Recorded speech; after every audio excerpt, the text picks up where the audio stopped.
Hi everyone, welcome to Groups Adda YouTube channel. So AP endowment 2023 అయితే exam conduct చేయడం జరిగింది. So అందులోని కొన్ని క్వశ్చన్స్ ని తీసుకొని ఎక్స్ప్లెయిన్ చేయడం జరిగింది. ఇన్ కేస్ న్యూ నోటిఫికేషన్ వస్తే ఆ ఎగ్జామ్ లో అడిగే ఎక్స్పెక్టెడ్ క్వశ్చన్స్ కూడా ఈ క్వశ్చన్స్ కి ఎక్స్పాండెడ్ గా అయితే చెప్పడం జరిగింది. సో అందరూ కూడా అయితే ఈ వీడియోని అయితే చూడండి. ఎవరైతే ఏపీ ఎండోన్మెంట్ కి ప్రిపేర్ అవుతున్న ఆస్పిరెంట్స్ ఉన్నారో సో వాళ్ళకైతే ఎగ్జామ్లో అయితే ఇది చాలా యూజ్ అయితే అవుద్ది. సో ఈ అనాలిసిస్ పార్ట్ అంతా చూడండి. ఒక్కొక్క క్వశ్చన్ నీట్గా అయితే మనం డిస్కస్ చేసుకున్నాం. సో ఫస్ట్ క్వశ్చన్ చూద్దాం. సో లైఫ్ సైన్సెస్ విభాగానికి సంబంధించి ఈ క్రింది ప్రకటనలో సరైంది ఏది? సో ఆస్ట్రోబయాలజీ అనేది సూక్ష్మ జీవులపై అధ్యయనం. ఓకే, సో అనాటమీ జీవుల శరీర నిర్మాణాలు గుర్తింపు మరియు వివరణకు సంబంధించిన జీవశాస్త్రంలోని ఒక రంగం. సో బయోటెక్నాలజీ జన్యుపరంగా మార్పు చెందిన ఆహారాలు వంటి నిర్దిష్ట ప్రయోజనాల కోసం ఉత్పత్తులను అభివృద్ధి చేయడానికి లేదా మార్చడానికి జీవ కణాలను ఉపయోగిస్తుంది. సో లైఫ్ సైన్స్ కి సంబంధించి ఆస్ట్రోబయాలజీ అనేది బ్యాక్టీరియాకి సంబంధించిన అధ్యయనం. సో ఇవైతే కాదు. సో అనాటమీ జీవుల శరీరం అండ్ జన్యుపరంగా మార్పు చెందిన ఆహారాలు, సో ఇవన్నీ లైఫ్ సైన్సెస్ కిందకైతే వస్తాయి. So option B and C is the correct answer. So next question చూద్దాం. సో మనకి అసెషన్ రీజన్స్ అనే క్వశ్చన్స్ ఇచ్చాడు. సో ఈ క్వశ్చన్స్ అయితే మనకి జనరల్గా వస్తూనే ఉంటాయి. సో కొంచెం ట్రికీ క్వశ్చన్స్. సో బాగా చదివైతే ఆప్షన్ పెట్టాలి. సో ఇక్కడ చూద్దాం. సో అసెషన్ వచ్చేసి ozone depletion refers to the phenomenon of reductions in the amount of ozone in stratosphere. So ozone depletion అనేది ఓజోన్ ని క్షీణత అంటే ఓజోన్ లేయర్ డిప్లీషన్ అనేది స్ట్రాటోస్పియర్ లో ఉంటుంది. సో రీజన్ వచ్చేసి there are high levels of chlorine and bromine compounds in the stratosphere. The origins of these compounds are chlorofluorocarbons used as cooling substances in air conditioners and refrigerators or in aerosols, propellants, and bromofluorocarbons used in fire extinguishers. So మనకి assertion అనేది కరెక్టే. So reason అనేది కూడా కరెక్టే. ఓకేనా? So reason అనేది assertion కి correct explanation. So option A is the correct answer. Okay, so next question. Which of the following statements are correct about the World Economic Forum meeting between 16 to 20 January 2023లో జరిగిన world economic forum meeting కి సంబంధించి ఇందులో ఏవేవి correct? So first చూద్దాం. The WEF means world economic forum meeting 2023 was held at Davos in Switzerland. So ఇది కరెక్టే. So every year Davos లోనే conduct చేస్తారు, స్విట్జర్లాండ్ లోనే. సో ఇది correct. So the theme of the world economic forum meeting was cooperation in a fragmented world. So ఇది కూడా కరెక్టే. 2023లో జరిగిన మీటింగ్ లోని సో థీమ్ వచ్చేసి cooperation in a fragmented world. So ఇది కరెక్టే. ఓకేనా? సో ఆ తర్వాత చూద్దాం. The WEF 2023 meeting was chaired by Geeta Gopinath, the Deputy Managing Director of the International Monetary Fund. So ఇది రాంగ్. ఎందుకంటే మనకి deputy managing director of international monetary fund కి ఎవరు? Kristalina Georgieva. Okay, so Gita Gopinath అనేది answer wrong. So ఇందులో only A and B are the correct. So ఇదైతే answer. In case మనకి new exam గనక జరిగితే సో అందులో క్వశ్చన్స్ ఇక్కడ నుంచి వచ్చేదానికి ఛాన్స్ అయితే ఉన్నాయి. సో ఇది 2023కి సంబంధించింది, బట్ ఇది 2025కి సంబంధించింది. సో దీనికి థీమ్ వచ్చేసి collaboration for the intelligent age. ఏంటి? Collaboration for the intelligent age. So 2025లో కూడా మనకి డిప్యూటీ మేనేజింగ్ డైరెక్టర్ వచ్చేసి క్రిస్టలీనా జార్జివానే. సో క్వశ్చన్స్ అయితే వచ్చేదానికి చాలా ఆస్కారం అయితే ఉంది. సో దీని అయితే బాగా ప్రిపేర్ అవ్వండి. దీనికి సంబంధించి విషయాన్ని అయితే చూడండి. Okay, next question. సో ఇక్కడ చూడండి, మనకి ఇంటర్నేషనల్ అసోసియేషన్స్ ఇచ్చాడు, సమ్మిట్స్ ఇచ్చాడు, కంట్రీస్ ఇచ్చాడు. సో ఇక్కడ మెయిన్ వచ్చేసి బ్రిక్స్ 2023 అసోసియేషన్ ఏ కంట్రీలో జరిగిందంటే మనకి సౌత్ ఆఫ్రికాలో అయితే జరిగింది.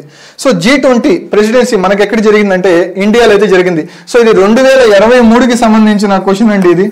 సో 2023లో ఏ కంట్రీస్ లో జరిగిందో అది చెప్తున్నాను. సో ఏషియన్ 2023 కప్ వచ్చేసి మనకి అసోసియేషన్ వచ్చేసి ఇండోనేషియాలో జరిగింది. ఓకేనా? సో COP 28 వచ్చేసి యునైటెడ్ అరబ్ ఎమిరేట్స్ లో జరిగింది. ఓకేనా? సో క్వశ్చన్స్ మనకి అప్కమింగ్ ఎగ్జామ్ లో క్వశ్చన్స్ ఎలా వచ్చేదానికి ఆస్కారం ఉంది అంటే సో ఇది 2023లో కాబట్టి సో ఇది అక్కడికి డిస్కషన్. సో ఇప్పుడు 2025 ఫ్రెష్ గా చూద్దాం. సో ఇందులో నుంచి క్వశ్చన్స్ వచ్చేదానికి 100% ఆస్కారం అయితే ఉంది. సో సమ్మిట్స్ కి సంబంధించి సో చాలా ఇంపార్టెంట్, అందరైతే బాగా గుర్తుపెట్టుకోండి. దీనికి సంబంధించింది ఎవరెవరు మెంబర్స్ ఉన్నారు. సో వాళ్ళనైతే మీరు ఒకసారి తరోగా రివిజన్ చేయండి. సో మెంబర్స్ గురించి మనకి క్వశ్చన్స్ అయితే రావచ్చు. సో మెయిన్ ఇంపార్టెంట్ గురించి నేను ఎక్స్ప్లెయిన్ చేస్తాను. 2025లో బ్రిక్స్ సదస్సు అయితే బ్రెజిల్లో జరిగింది, అండ్ G20 వచ్చేసి సౌత్ ఆఫ్రికాలో జరిగింది, అండ్ ఏషియన్ వచ్చేసి మలేషియాలో జరిగింది, అండ్ COP28 వచ్చేసి బ్రెజిల్లో జరిగింది. సో ఇక్కడ నుంచి అయితే క్వశ్చన్ రావడానికి చాలా ఛాన్స్ అయితే ఉంది. సో నెక్స్ట్ క్వశ్చన్ చూద్దాం. ఇక్కడ చూడం మనకి అసర్షన్ రీజన్ అనేది ఇచ్చాడు. సో ఇందులో దీనికి కరెక్ట్ ఎక్స్ప్లెనేషన్ కాదా చెప్పాలి. So 5G services were launched in India on 1 October 2022. So ఇది కరెక్టే. 5G సర్వీసెస్ మనకి ఇండియాలో వచ్చేసి October 1, 2022లో అయితే లాంచ్ చేశాడు. సో రీజన్ చూద్దాం.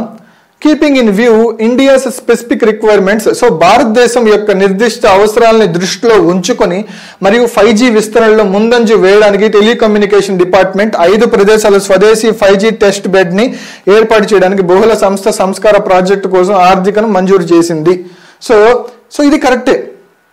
సో వాళ్ళు టెలికమ్యూనికేషన్ డిపార్ట్మెంట్ 5Gని ప్లేస్ చేయడానికి ఎంత పెద్ద రోల్, సో ఈ స్వదేశీ 5G టెస్ట్ బెడ్ని ఏర్పాటు చేసింది అని చెప్తుంది, కానీ సో దీనికి మెయిన్ రీజన్ అయితే చెప్పట్లేదు.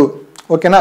సో ఈ రెండు కరెక్టే, బట్ ఈ రీజన్ అనేది దీనికి కరెక్ట్ కాదు. ఓకేనా. సో రెండు కరెక్టే, అలాగే both A and R true, individually true, but R is not the correct explanation of A. ఓకేనా. So option 2 is the correct answer. ఇప్పుడైతే ఈ క్వశ్చన్ చూద్దాం. So which one of the following statements is are correct about IPL 2022 గురించి ఇందులో ఏవే statements correct అని చెప్పి వాళ్ళు అడుగుతున్నారు. సో ఇక్కడ చూద్దాం. గుజరాత్ టైటన్స్ ని గెలిచారు, ఎవరు ఛాంపియన్ గా నిలిచింది దేంట్లో, IPL 2022లో. సో ఇది కరెక్ట్. ఓకేనా. సో ఇది కరెక్ట్. సో IPL 2022లో ముంబై ఇండియన్స్ 2వ స్థానంలో నిలిచింది. సో ఇది రాంగ్. ఓకేనా. సో యజ్వేంద్ర చాహల్ IPL 2022లో ఆరెంజ్ క్యాప్ ని పొందాడు. సో ఇది కూడా wrong. Only option A is the correct answer. ఓకేనా. సో 2025కి సంబంధించి ఇందులో చూద్దాం. 2025లో ఛాంపియన్స్ గెలిచింది ఎవరంటే RCB. ఓకేనా. సో సెకండ్ ఎవరంటే సో పంజాబ్. ఓకేనా. చాలా ఇంపార్టెంట్, ఇక్కడ నుంచి క్వశ్చన్స్ వచ్చేదానికి ఛాన్సెస్ అయితే ఉన్నాయి. సో ఆ తర్వాత Mumbai Indians finished second in IPL. So second గెలిచింది ఎవరు ఇక్కడ, రాజస్థాన్ రాయల్స్. సో 2025లో క్యాప్ గెలిచింది, ఆరెంజ్ క్యాప్ గెలిచింది ఎవరు, జాస్ బట్లర్. ఓకేనా. ఇతను కూడా రాజస్థాన్ రాయల్స్ సంబంధించిన వ్యక్తే. ఓకేనా. సో ఇది మనకి క్వశ్చన్. సో నెక్స్ట్ చూద్దాం. సో ఇక్కడ చూద్దాం. Match the Indian sports events held in 2022లో జరిగిన ఇండియన్ స్పోర్ట్స్ ఈవెంట్లో అండ్ వాడికి సంబంధించిన విన్నర్స్ ఏ రాష్ట్రాల నుంచి వచ్చారో మనకి ఇక్కడ చెప్పమన్నారు. ఓకేనా. ఇక్కడ చూద్దాం. రంజీ ట్రోఫీ 2021-22లో అయితే మధ్యప్రదేశ్ గెలిచింది. ఓకేనా. సో అలాగే దులీప్ ట్రోఫీ ఎవరు గెలిచారంటే మనకి వెస్ట్ జోన్ గెలిచింది. సో అలాగే డ్యూరెంట్ కప్ బెంగళూరు గెలిచింది. సో సంతోష్ ట్రోఫీ కేరళ అయితే గెలిచింది. సో 2022లో జరిగిన ఇన్సిడెంట్స్ అయితే ఇవి. సో ఇప్పుడు మనం క్వశ్చన్స్ అయితే మనకి ఈ ఇయర్కి వచ్చే ఛాన్సెస్ ఉన్నాయి కాబట్టి, సో మనకి రంజీ ట్రోఫీ 2024-25లో గెలిచింది ఎవరంటే విదర్భ. ఓకేనా. దులీప్ ట్రోఫీ 2025-26లో గెలిచింది ఎవరంటే సెంట్రల్ జోన్. ఓకేనా. సో డ్యూరెంట్ కప్ ఫుట్బాల్ కి సంబంధించిన కప్ అయితే ఇది. సో ఇందులో గెలిచింది నార్త్ ఈస్ట్ యునైటెడ్. సో 25 సంవత్సరం. సో సంతోష్ ట్రోఫీ కూడా ఫుట్బాల్ కి సంబంధించిన కప్. సో ఇది గెలిచింది వెస్ట్ బెంగాల్ 2024లో అయితే. సో ఇందులో నుంచి క్వశ్చన్స్ రావడానికి ఆస్కారం అయితే 100% అయితే ఉన్నాయి. సో నెక్స్ట్, సో ఇక్కడ చూద్దాం. ఈ which one of the following statement is are correct about the chemical process in baking a cake. ఓకేనా. బేకింగ్ ఏ కేక్ కి సంబంధించి ఇందులో కరెక్ట్ అయిన కెమికల్ ప్రాసెస్ ఏందో అడుగుతున్నాడు. So baking soda is used to chemically leaven doughs and batters when it is mixed with acid. So acid తో mix అయితే doughs and batters అయితే రిలీజ్ అవుద్ది సో కెమికల్ గా. So cream of tartar is one of the powdery acid used in baking powder to help లీవెన్ products. Okay. Baking powder makes cakes rice by releasing carbon dioxide gas. So ఈ 3 అయితే correct మనకి. So 3 correct. So option 3 is the correct answer. Next question. ఇంకా mental ఎబిలిటీలోని కొన్ని questions అయితే చూద్దాం. So easy వేగా solve అయితే చేద్దాం. So అందరూ కూడా అయితే జాగ్రత్తగా చూడండి. సో మనకి ఫస్ట్ క్వశ్చన్ వచ్చేసి ఇది ఇందులో వచ్చిన క్వశ్చన్ అయితే 2023 ఎండోన్మెంట్లో వచ్చిన క్వశ్చన్. సో సీటింగ్ అరేంజ్మెంట్స్కి సంబంధించిన క్వశ్చన్. సో ఇక్కడ ఎంతమంది ఉన్నాడు 7 బాయ్స్. సో 7 ఉన్నారు కాబట్టి మనం అది సర్క్యులర్ అన్నారు కాబట్టి ఇది సర్క్యులర్ కాబట్టి సర్క్యులర్ అన్నారు కాబట్టి మనం సర్కిల్ అయితే వేసుకుందాం. సో ఇది సర్కిల్. సో ఎంతమంది మొత్తం 7 ఉన్నారు కాబట్టి సో 1 2 3 4 5 6 and 7 ఇక్కడ వేసుకున్నాం. సో మనం క్వశ్చన్ అయితే జాగ్రత్తగా చదివితే ఆన్సర్ అయితే మనకి ఈజీగా దొరకద్ది. ఓకేనా. సో ఇక్కడ చూద్దాం. Sitting around a circular table facing the centre. అందరూ సెంటర్నే ఫేస్ చేస్తున్నారు, అందరూ సెంటర్నే చూస్తున్నారు. ఓకేనా. But not necessarily in the same direction. వాళ్ళు ఒకే ఆర్డర్లో ఉండాల్సిన అవసరం లేదు. ఓకేనా. సో ఆ తర్వాత only D is sitting between E and G. So suppose మనం ఈ ఇక్కడ ఉన్నాడు అనుకున్నాం, జి ఇక్కడ ఉన్నాడు అనుకున్నాం. ఈ అండ్ జికి మధ్యలో ఎవరు ఉండాలి? ఓన్లీ డిఏ ఉండాలి. సో ఇక్కడ డి. ఓకేనా. ఈ అండ్ డికి మధ్యలో ఈ అండ్ జికి మధ్యలో ఓన్లీ డి ఉండాలి. అక్కడ వాళ్ళే చెప్తున్నారు జికి ఈకి మధ్యలో ఈ ఉండాలి, డి ఉండాలి. సో నేను అదే అక్కడ వేశాను. ఓకేనా. So second C is the third to the right of D. So ఇక్కడ డి ఎక్కడ ఉన్నాడు? ఇక్కడ ఉన్నాడు. సి అనేవాడు డికి థర్డ్ రైట్ లో ఉన్నాడు. C is third to the right of D. C అనేవాడు డికి థర్డ్ రైట్. సో డికి రైట్ ఇది. సి డి సెంటర్ లో చూస్తే రైట్ ఇది, లెఫ్ట్ ఇది. ఓకేనా. డికి థర్డ్ రైట్ లో ఎవరున్నారు? సి ఉన్నారు. So 1 2 3 C. డికి థర్డ్ రైట్ లో ఎవరున్నారు? సో 1 2 3 థర్డ్ రైట్ లో సి ఉన్నాడు. ఓకేనా. ఈ పాయింట్ అయిపోయింది. Only F is sitting between B and C. B and సికి మధ్యన ఎఫ్ ఒక్కడే ఉండాలి. ఏంటి? బి అండ్ సికి మధ్యన ఎఫ్ ఒక్కడే ఉండాలి. సో బి ఇది సి, ఇది బి అయితే ఇక్కడ వేసుకోవచ్చు, ఇక్కడ వేయలేం కదా. సో బీసీ పక్క పక్కన వచ్చేస్తాయి. సో బి అండ్ సికి మధ్యన ఎఫ్ ఒక్కడే ఉండాలి కాబట్టి సో కన్ఫామ్ గా మనకి వేయడానికి ఛాన్స్ ఇక్కడైతే లేదు. సో ఇక్కడైతే ఇది బి, సో ఇది ఎఫ్. ఇక్కడ మనం బి వేయలేం. ఎందుకు? ఇక్కడ బి వేయలేం. ఎందుకు? ఇక్కడ జి ఆల్రెడీ వచ్చేస్తున్నాడు కాబట్టి. సో సికి బికి మధ్యన మనకి ఎఫ్ ఒక్కడే ఉన్నాడు. నెక్స్ట్ చూద్దాం. G is the third to the right of C. G అనేవాడు C కి థర్డ్ రైట్ లో ఉన్నాడు. సో ఇది C సెంటర్ కి చూస్తున్నానంటే ఇది రైట్, ఇది లెఫ్ట్. G ఏమన్నాడు? G is the third right of C. G is the third to the right of C. G అనేవాడు C కి థర్డ్ రైట్ లో అయితే ఉన్నాడు. సో ఇక్కడ చూద్దాం. G అనేవాడు C కి థర్డ్ రైట్ లో ఉన్నాడు. సో ఇది రైట్ కాబట్టి 1 2 3. సో ఇక్కడ G అయితే వస్తుంది, ఇక్కడ ఈ అయితే వస్తుంది. ఎందుకు? మనం జస్ట్ ఇంటర్చేంజ్ చేసుకున్నాం. జీకి ఈకి మధ్యన డిఏ ఉన్నాడు. సో మనకి ఇక్కడ రిక్వైర్మెంట్ కోసం మనం మార్చుకున్నాం. ఓకేనా. సో ఇక్కడ జీ ఉండడు,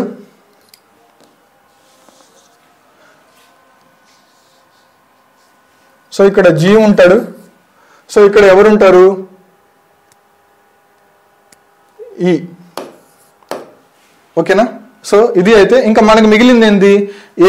ఏ లేదు. సో ఏ బిసి డి ఈ ఎఫ్ జి వచ్చేసింది మొత్తం. సో ఇక్కడ చూద్దాం. ఇప్పుడు ఈజీగా అయితే మనం స్కోర్ చేద్దాం. చూడండి. కాలం బాయ్. సో ఏ పక్కన ఇక్కడ కాలం 2 ఇమీడియట్ లెఫ్ట్. ఏ పక్కన ఇమ్మీడియట్ లెఫ్ట్ ఏ, ఇది ఏకి రైట్, ఇది లెఫ్ట్, ఇది ఇమీడియట్ లెఫ్ట్ లో ఉన్నారు ఈ ఉన్నారు. సో ఏకి ఇమీడియట్ లెఫ్ట్ లో ఎవరున్నారు? ఈ ఉన్నారు. సో 1 వచ్చేసి వై. సో 1 వచ్చేసి వై. సో ఫస్ట్ ఆప్షన్ చూసుకున్నాం. సో ఇది 2 ఒకటే. సో సెకండ్ కూడా చేద్దాం. జీకి ఇమీడియట్ లెఫ్ట్ లో ఎవరున్నారు? ఇక్కడ జీ ఎక్కడ ఉన్నారు? ఇక్కడ ఉన్నాడు. జీకి రైట్ ఏది? జీ సెంటర్ కి చూస్తున్నాడు కాబట్టి రైట్ ఇది, లెఫ్ట్ ఇది. జీకి ఇమీడియట్ లెఫ్ట్ లో బి ఉన్నాడు. సో జీకి ఇమీడియట్ లెఫ్ట్ లో బి ఉన్నాడు. సో 2 కి డబ్ల్యూ అంటే option 2 is the correct answer. Option 2 is the correct answer. First option 2 check చేసుకుంటే చాలు. మనం సపరేట్ గా మళ్ళీ దానికోసం అయితే వేయబడలేదు. ఈ 2 చెక్ చేసుకుంటే చాలు. సో అదే కదా, ఇంకా మిగతా దాంట్లో ఏం లేదు కదా ఆప్షన్. సో ఇది క్వశ్చన్. సో నెక్స్ట్ చూద్దాం. Some televisions are missions. Some televisions are statements చూడు. Some televisions are missions. So దీన్ని మనం ఎలా వేసుకోవచ్చు అంటే చూద్దాం. Some televisions are missions. కొన్ని టెలివిజన్స్ మిషన్స్. ఓకేనా. సో కొన్ని కాబట్టి ఇలా వేయడం సర్కిల్. ఇది టెలివిజన్స్, ఇది missions. Okay. All missions are geysers. Missions అంతా కూడా గీజర్స్. మిషన్స్ అంతా కూడా గీజర్స్. సో మిషన్ గీజర్ లోపలికి రావాలి. ఓకేనా. ఇది గీజర్స్. చూడండి. సమ్ టెలివిజన్స్ ఆర్ మిషన్స్ కాబట్టి రెండిట్లో వేసాం. So all missions are geysers, మిషన్లన్నీ గీజర్ లోపలే ఉన్నాయి. ఎందుకు? ఆల్ మిషన్స్ ఆర్ గీజర్స్ కాబట్టి గీజర్స్ లోపల ఏముండాలి? మిషన్స్ ఉండాలి. సో అదే కదా నేను వేసింది. సో ఇక్కడ చూద్దాం, కన్క్లూజన్ చూద్దాం. Some geysers are missions, some geysers are missions. ఇక్కడ గీజర్స్ లో మిషన్స్ ఉంది కదా, సో గీజర్స్ లో కొన్ని వచ్చేసి మిషన్స్ అనే కదా. So conclusion 1 correct. సో చూద్దాం, సమ్ గీజర్స్ ఆర్ టెలివిజన్స్. చూద్దాం, ఇక్కడ ఈ గీజర్స్ టెలివిజన్స్ రెండు ఇంటర్సెక్ట్ అయ్యాయి కదా, అంటే సమ్ అనే కదా. ఓకేనా? సో ఆ రెండు అనేది కరెక్ట్. ఇక్కడ చూద్దాం, both conclusion 1 and 2 are correct. Third is option. ఓకేనా? So second, fourth one. ఇక్కడ మనకి బాగా గమనిస్తే మనకి క్వశ్చన్లోనే ఆన్సర్ దొరకద్ది. ఓకేనా? ఎలాగో చూద్దాం. హెచ్కి తర్వాత ఏముంది ఇక్కడ చూద్దాం. ఇక్కడ హెచ్కి తర్వాత ఏముంది? ఎన్ ఉంది. సో ఇక్కడ ఎన్ సింపుల్. హెచ్కి తర్వాత ఏముంది? ఇక్కడ బ్లేక్. ఇక్కడ హెచ్కి తర్వాత ఏముంది? ఎన్ ఉంది. సో పీకి తర్వాత ఏముంది? సో పీకి ముందు ఎన్, ఇక్కడ కూడా ఎన్ సరిపిల్ల. సో పీకి తర్వాత ఏముంది? సో పీకి తర్వాత కూడా ఇక్కడ కూడా బ్లాంక్ ఉంది కాబట్టి మనం కొంచెం సేపు హోల్డ్లో ఉంచుదాం. ఇక్కడ చూద్దాం, ఏకి పక్కన ఏముంది? ఏకి పక్కన ఇక్కడ ఏముంది? ఎఫ్ ఉంది. సో ఇక్కడ ఎఫ్ సింపుల్. ఓకేనా? ఇక్కడ చూద్దాం, ఎఫ్ కి ముందే ఉంది ఏ, సరిపోయింది. ఏకి ముందే ఉంది డబ్ల్యూ. ఓకేనా? సింపుల్. ఏకి ముందే ఉంది డబ్ల్యూ, ఏకి ముందు డబ్ల్యూ, ఎన్డబ్ల్యూఎఫ్. సో ఎక్కడున్నాయో చూసుకోండి, ఎన్డబ్ల్యూఎఫ్, ఎన్డబ్ల్యూఎఫ్, ఎన్డబ్ల్యూఎఫ్ అన్నిట్లో ఉన్నాయి. సో మళ్ళీ చూద్దాం, ఇంకో స్టెప్ వేద్దాం. సో డబ్ల్యూకి ముందే ఉంది, ఇక్కడ డబ్ల్యూకి ముందు పి ఉంది, ఇక్కడ డబ్ల్యూకి ముందు పిఏ ఉండాలి. సింపుల్. ఎన్కి ముందు ఏముంది? ఎన్కి ముందు హెచ్ ఉంది. సో ఇక్కడ హెచ్ ఉండాలి. సింపుల్. ఏకి ముందే ఉంది, ఇక్కడ డబ్ల్యూ ఉంది. సో ఇక్కడ కూడా W, NWF PHW, NWF PHW. So option 1 is the correct answer. క్వశ్చన్లోనే ఉంటుంది ఆన్సర్, కానీ మనం జాగ్రత్తగా అయితే చూడాలి. ఓకేనా? Next question. ఇక్కడ ఇది కూడా చాలా, ఈ క్వశ్చన్స్ కూడా చాలా త్వరగా, అంటే ప్రతి ఒక్క ఎగ్జామ్లో అయితే వస్తూనే ఉంటాయి. సో ర్యాండమ్గా వచ్చే క్వశ్చన్ ఇది. So how many numbers in the above string? ఈ స్ట్రింగ్ లో ఎన్ని నెంబర్స్ ఉన్నాయి? ఎలా అంటే immediately followed and preceded by an vowel. Suppose ఒక నెంబరు ఇది, ఇమీడియట్లీ ఈ నెంబర్ కి ముందు ఈ నెంబర్ కి పక్కన ప్రెసిడెడ్ అండ్ ఫాలోడ్ రెండు ఏముండాలి? ఓవెల్స్ ఉండాలి. మనకు ఓవెల్స్ ఏమేమి? AE IOU. ఓకేనా? సో ఈ నెంబర్ కి అటు ఇటు రెండు వైపులు చూసుకున్నా మనకి ఓవెల్సే ఉండాలి. సో అలాగా ఇలాంటివి ఎన్ని ఉన్నాయి అని వాళ్ళు అడుగుతున్నారు. సో ఇక్కడ చూద్దాం, ఇక్కడ ఫస్ట్ నుంచి చూసుకో. సో ఇక్కడ ఒకటి ఇంపార్టెంట్ గుర్తుపెట్టుకోవాలి, count from left to right only. Left నుంచి రైట్ కే కౌంట్ చేయండి, మళ్ళీ రైట్ నుంచి లెఫ్ట్ కి కౌంట్ చేయవద్దు అని వాళ్ళు చెప్తున్నారు. ఓకేనా? సో మనం లెఫ్ట్ నుంచి రైట్ కి చూద్దాం. సో ఇక్కడ చూద్దాం, ఎక్కడెక్కడ మనకు అడిగింది ఏంది? హౌ మెనీ నెంబర్స్ కదా. సో మీరు డైరెక్ట్ గా మీ ఐస్ అనేవి ఆ నెంబర్స్ మీదకే పోవాలి, ఇంకా వేరే ఎక్కడ చూడవకండి. వేరేవి కనుక చూసుకుంటే ఎగ్జామ్ టైం అయితే అయిపోద్ది. ఓకేనా? సో డైరెక్ట్ గా మీ కాన్సన్ట్రేషన్ అంతా నెంబర్స్ మీద ఉండాలి. ఎందుకంటే నెంబర్స్ కి అటు ఇటు కదా అడిగింది వాడు. సో అక్కడ నెంబర్స్ మీద మనం డైరెక్ట్ గా వెళ్ళాలి. సో ఇక్కడ చూద్దాం, 3 చూద్దాం. 3 పక్కన ఎన్ ఈ ఉంది, ఈ ఓవెలే, ఎన్ ఓవెలా, ఎన్ కాన్సోనెంట్. సో ఇది కాదు. సో ఆ తర్వాత 4కి వద్దాం, ఈ ఏ ఉంది. సో ఇది ఒక పెయిర్. ఓకేనా? సో ఇక్కడ 2కి వద్దాం, ఎస్ ఏ ఉంది, ఎస్ కాన్సోనెంట్. సో ఇది కాదు. ఓకేనా? సో 5 కాడికి వద్దాం, 5కి అటు ఏ ఉంది, యూ ఉంది. సో ఈ రెండు ఓవెల్సే. సో ఇది ఒక పెయిర్. ఓకే? సో ఇక్కడ ఈ నెంబర్కి వద్దాం. సో ఎల్ ఉంది, ఎల్ కాన్సోనెంట్. సో ఇది కాదు. ఇక్కడ 5 చూద్దాం, ఈ ఉంది, 4 ఉంది. ఇది కూడా కాదు, ఎందుకంటే ఒక సైడ్ ఓవెల్ వచ్చింది, ఇంకో సైడ్ నెంబరే వచ్చింది. సో ఇది కూడా కాదు. సో ఇక్కడ 4 చూద్దాం, ఒక సైడ్ నెంబర్, ఇది కూడా కాదు. ఓకేనా? ఇక్కడ 3 చూద్దాం, ఎల్ వై రెండు కాన్సోనెంట్స్, ఇది కూడా కాదు. సో 5 చూద్దాం, ఏడి, ఏ ఓవెల్ డి కాన్సోనెంట్, ఇది కూడా కాదు. 4 చూద్దాం, డి కాన్సోనెంట్, సి కాన్సోనెంట్, ఇది కూడా కాదు. సో 5 దగ్గర చూద్దాం, అటుపక్క ఈ ఇటుపక్క ఈ రెండు ఓవెల్స్ ఉన్నాయి. సో ఇది కూడా ఒకటి. ఓకేనా? సో తర్వాత ఇక్కడ చూద్దాం, ఇటు పక్క ఏ ఇటు పక్క యో. సో ఇది కూడా ఒక పెయిర్. ఓకేనా? So 1 2 3 4. So option 2 is the correct answer. Simple. So ఇక్కడికి వద్దాం. సో ఇక్కడ వాళ్ళు ఏమంటున్నారంటే సోర్ ఈస్ రిటర్న్ యాఫ్ ఎఫ్ఎస్పిటి. చూద్దాం, ఇక్కడ సోర్ ఎలా రాస్తున్నారు, సోర్ ఎలా డీకోడ్ చేశారంటే ఎఫ్ఎస్పిటి. ఓకేనా? ఇక్కడ చూద్దాం, ఎఫ్ఎస్ తానే ఈజ్ రిటర్న్ యాజ్ ఎఫ్ఓబియు. తానే రిటర్న్ యాజ్ ఎఫ్ఓ. చూద్దాం, ఇక్కడ చూద్దాం, ఇక్కడ ఒక లాజిక్ కనిపిస్తుంది మనకి. ఈ ఉంది కదా, ఈ లాస్ట్, ఈ తర్వాత ఏమొస్తుంది? ఎఫ్+1, ఆర్ తర్వాత ఎస్+1, ఓ తర్వాత +1 పి, ఎస్ తర్వాత +1. సో ఈ కోడ్ వచ్చిన కోడ్ ఇందులో కూడా చెక్ చేయాలి, ఎందుకంటే 2 స్టేట్మెంట్ ఇచ్చాడు. ఇందులో కూడా ఈ కోడే వస్తే సో అప్పుడు మనం ఆన్సర్లో అదే చేయాలి. ఓకేనా, ఒకవేళ మనం చేసిన కోడ్ ఇందులో వచ్చి ఇందులో రాకపోతే సో మనం చేసిన కోడ్ రాంగ్ అని అర్థం. ఓకేనా, సో ఇక్కడ కూడా చూద్దాం. ఈ తర్వాత ఎఫ్, ఎన్ తర్వాత ఓ, ఏ తర్వాత బి, టీ తర్వాత యు. సింపుల్ అయిపోయిందా? సో అలాగే ఇక్కడ కూడా చూద్దాం. ఇందులో కరెక్ట్ మ్యాచ్ ఏది? వై ఉంది కదా, సో వై, ఇక్కడ వై ఉంది కదా, వై తర్వాత ఫస్ట్ లెటర్ జెడ్ రావాలి, ఇది కాదు. సో ఇక్కడ చూద్దాం, ఇక్కడ టీ ఉంది, టీ తర్వాత మనకి ఫస్ట్ లెటర్ ఏం రావాలి? యూ రావాలి, సో ఇది కూడా కాదు. సో పీ తర్వాత so score return as which of the following as the correct matches as given. So ఇక్కడ చూద్దాం, ఇక్కడ టీ ఉంది కదా, టీ తర్వాత ఏం రావాలి? యూ రావాలి, సో ఇది ఛాన్స్ ఉంది. చూద్దాం, టీ తర్వాత యూ, ఎస్ తర్వాత FIST, ఎస్ తర్వాత టీ వచ్చింది కరెక్ట్, ఐ తర్వాత జే, ఎఫ్ తర్వాత ఇది, so 1W, only IZ and 2W correct, 2W వచ్చేసింది. 2W చెక్ చేసుకోండి. సో ఎక్కడుంది 2Wలు? సో ఇక్కడ కూడా ఉంది. సో ఇంకో ఆప్షన్ కూడా చూద్దాం, ఐకి జెడ్కి, ఐ జెడ్ చెక్ చేయండి. సో ఇక్కడ చూద్దాం, ఐ ఇది జెడ్, ఇక్కడ చూద్దాం వై తర్వాత జెడ్, ఎస్ తర్వాత టీ, ఓ తర్వాత పి, సి తర్వాత D, so 1Z, 1Z2W is the correct, 1Z2W is the correct. Simple. ఇందులో గనక మీకు ఒక్కటి గనక మీరు చేయగలిగితే సో ఆప్షన్స్ బట్టి అయితే మీరు ఆన్సర్ చేసేవచ్చు. చూడండి, చాలా మంది ఇంకో క్వశ్చన్ చూద్దాం. సో ఇది, సో చాలా మంది షార్ట్ కట్స్ అయితే చెప్తారు, సో చాలా మంది షార్ట్ కట్స్ అయితే బాగా అట్రాక్ట్ అవుతారు. బట్ మీరు సబ్జెక్ట్ కనుక నేర్చుకుంటే కొంచెం టైం అయినా పర్వాలేదు, ప్రతి ఒక్క క్వశ్చన్కి కూల్గా పీస్ ఆఫ్ మైండ్ అయితే మీరు అటెంప్ట్ చేయగలరు. ఇన్ కేస్ మీరు షార్ట్ కట్స్ నేర్చుకుంటే మీరు ఎగ్జామ్లో అయితే ఖచ్చితంగా కన్ఫ్యూజ్ అవుతారు. ఎలా అంటే ఈ క్వశ్చన్కి ఏ షార్ట్ కట్ వేయాలి అని అయితే మీరు కన్ఫ్యూజ్ అవుతారు. సో మీరు సబ్జెక్ట్ అయితే బాగా నేర్చుకోండి. సో మా గ్రూప్స్ అడ్డా ఆన్లైన్ అకాడమీ ఛానల్లో అయితే యాప్లో అయితే క్లాసెస్ స్టార్ట్ చేస్తున్నారు సారు. సో అక్కడైతే మీరు బాగా నేర్చుకోవచ్చు, సబ్జెక్ట్ నేర్చుకోవచ్చు, కాన్సెప్ట్ వైజ్గా నేర్చుకోవచ్చు. ఈ షార్ట్ కట్స్ అన్నీ వదిలేయండి. సో షార్ట్ కట్స్ అనేది కొన్ని దగ్గరలో వాటికే, కొన్ని దగ్గరలకు అప్లికబుల్ అయితే కాదు. సో మీరు షార్ట్ కట్స్ నేర్చుకునే టైంని కనుక సబ్జెక్ట్ మీద పెడితే సో ఇలాగ ఏ ఫార్ములా లేకుండా మనం ఏమి లేకుండా ఇప్పుడు సాల్వ్ చేసినట్టయితే ఈజీగా సాల్వ్ చేయొచ్చు. So learn subject, not short cuts. Okay, so మన గ్రూప్స్ అడ్డా యూట్యూబ్ ఛానల్ అయితే సబ్స్క్రైబ్ చేయండి, లైక్ చేయండి, ఫ్రెండ్స్ అండ్ ఫ్యామిలీకి షేర్ చేయండి. యాప్టిట్యూడ్ క్లాసెస్ జరుగుతున్నాయి. సో అందరూ కూడా డిస్క్రిప్షన్ లింక్ క్లిక్ చేసి అయితే మనకి యాప్లో ఎన్రోల్ అయితే అవ్వండి, కోర్స్ అయితే తీసుకోండి. So all the best, thank you.